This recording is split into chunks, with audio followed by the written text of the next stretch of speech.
السلام علیکم، آپ دیکھ رہے ہیں میرا یوٹیوب چینل۔ میرا نام ہے محمد آصف۔ ہم آج بھی مہنگائی کو لیے بیٹھے ہیں اور ہمارا ہمسایہ ملک جسے بم دھماکوں سے تباہ کر دیا گیا تھا، وہ دنیا کو کھلا کے آج سکھا رہا ہے۔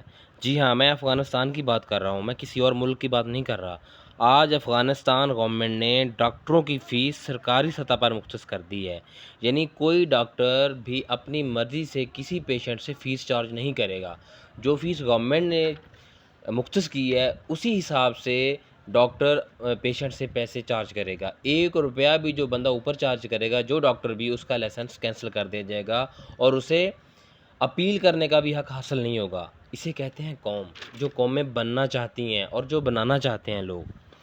ہمارے پڑھے لکھے باشعور ڈاکٹر 99% سے زائد ڈاکٹر آج بھی فارماسیوٹیکل کمپنیوں سے گھروں کے لیے اے سی، فریزر، کنٹری کے ٹورز اور اپنے لیے گاڑیاں لیتے ہیں، اور کمپنی کی شرط یہ ہوتی ہے کہ آپ ہر مریض کو اسی کمپنی کی دوا جو ہے وہ ریکمنڈ کریں گے، جو میڈیسن ہے وہ آپ اسی کمپنی کی ریکمنڈ کریں گے جس سے آپ نے ایگریمنٹ کیا ہے۔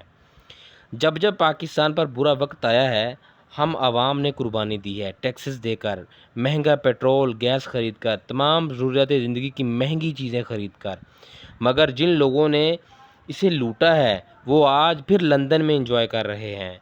سراج الحق رو رو کر، چیخ کر بتا رہا ہے کہ ان سیاستدانوں، ان جرنیلوں، ان ججوں، ان بیوروکریٹس کے باہر فارن کنٹری میں اتنے اثاثے، اتنے ارب ڈالرز پڑے ہوئے ہیں، جتنے بھی وہ ہیں، آپ مجھ سے بہتر جانتے ہیں۔ اس معاملے کو کسی نے سنجیدہ نہیں لیا، کسی عدالت نے اس کا سو موٹو کا نوٹس نہیں لیا۔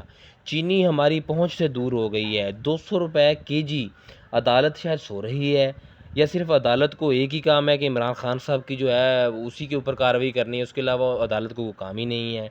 آج مہنگائی سے تنگ آ کر ایک بندے نے اپنے بچے فار سیل لگا دیے ہیں۔ ملتان کینٹ میں ایک بندے نے اپنے بچے فار سیل لگا دیے ہیں۔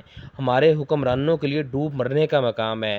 ہم سیاسی طور پر، اخلاقی طور پر، مذہبی طور پر دنیا کی بدترین قوم ہے۔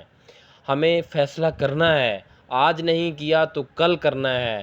یاد رکھیں، ہمیں فیصلہ کرنا ہے۔ ہم نے اسی دور کو، انہی جو ہمارے اوپر دور ہے، اسی کو لے کے چلنا ہے، یا ہم نے اپنے آپ کو، اپنے بچوں کے لیے اس ملک کو بہتر بنانا ہے، اور کیسے بنانا ہے اس کے لیے ہمیں سوچنا ہوگا۔ اجازت دیجیے، اپنی قیمتی آراء سے کمنٹ باکس میں ضرور رائے دیں۔ بہت شکریہ، اللہ حافظ۔